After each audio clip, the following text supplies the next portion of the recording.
انا ندير بلاصه هذاك سميتو عليه ديزيدروس هذاك الراب. احسن بلاد طلع جولينا ضربنا معاك وجعلنا وربي يغفر لينا الصبر كيفاش باغي تربي مغاربه باش ما تعرفش كيفاش تهدر. تا هو راه كيدير المعارضه مزيانه، عرفتي اش كيقول تا هو على الحكومه؟ انا ما غنشيرش بالصباط ولكن راه كيقول كلام معقول. دابا لي رابور كلهم كيتكلموا، كاينه تنسيقيات كتخرج كدير تظاهر، حنا في البرلمان كنهضروا كنقولوا هناك تهديد للسلم الاجتماعي ولا احد يتحرك. واش هذا ماشي خطر على بلادنا؟ اهلا ومرحبا بكم في الفيديو الجديد اللي غادي ندوي فيه على واخيرا واحد البرلماني مغربي كيهضر على الراب في المغرب وعلى الرسائل اللي كيصيفطوا. قلنا اليوم على الطراك ديال ديزيدروس الاخراني اللي هو عجبو الكلاش، قال لك كلاش الحكومه واخ مزيان. هذه حاجه مزيانه ملي كنشوفوا برلماني مغربي كيهضر على هاد الثقافه ديال الراب وتيقول لك الرسائل اللي كيصيفطوا. الحاجه اللي نقدروا نقولوا لديزيدروس تبارك الله عليك، حاجه مزيانه ملي ولينا كنشوفوا برلمانيين كيهضروا على ثقافه الراب والميساجات اللي كيصيفطوا الايجابيات ديالها ماشي كيف ديما اللي كنا تنسمعوا شحال هادي. الا ذكروا الراب تذكروه في الهضره الخاسره في شي حاجه خايبه. هذه مزيانه ملي ولينا كنشوفوا الراب المغربي كتذكر من عند برلمانيين، من عند برلماني مرموق من 2007 وهو برلماني مع الفريق ديال الحزب العداله والتنميه في جهات في مكناس. وهذا خصوصا هو خرج بها في هذا الوقت.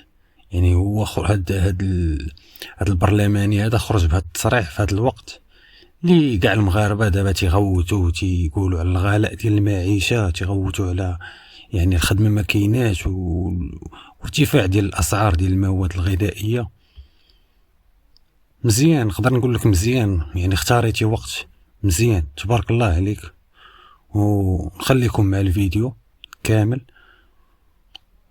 وفي الاخر ما تنساوش شي لايك واشتراك ليصلكم كل جديد، والسلام عليكم.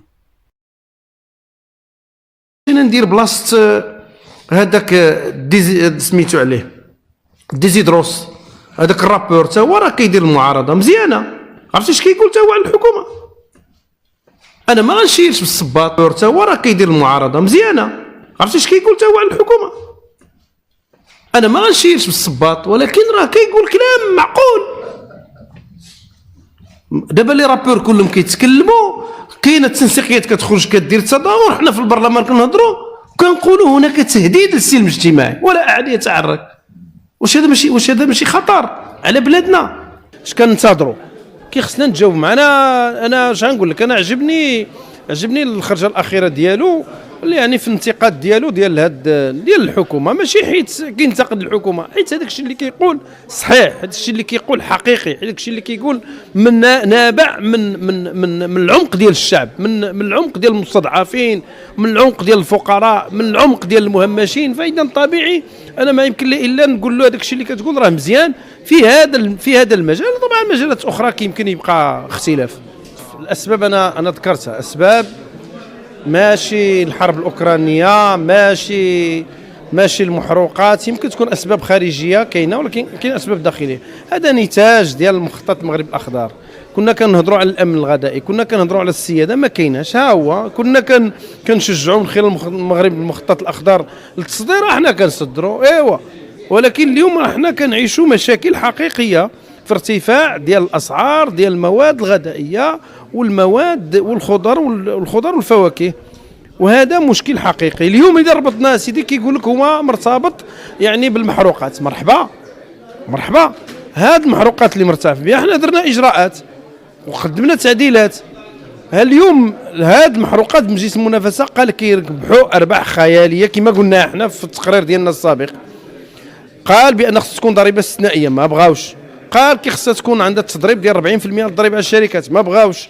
قلنا له ما ودي حذفوا الضريبه على القيمه المضافه عند الاستيراد بالنسبه للمحروقات، ومنها يمكن التكلفه ديال النقل والتكلفه ديال بعض المواد غتنخفض. ما كانش ها هما داروها بالنسبه للابقار، ولكن هذا واش الضريبه على القيمه المضافه غير البقر، غير موالين البقر وموالين المحروقات. واش يقبل علينا البحر المغرب ديالنا احسن بلاد وطلع لينا ضربنا معاك وجانا وربي غيغفر لينا الصبر كيفاش باغي تربي مغاربه باش ما يتعرفش كيفاش تهدر.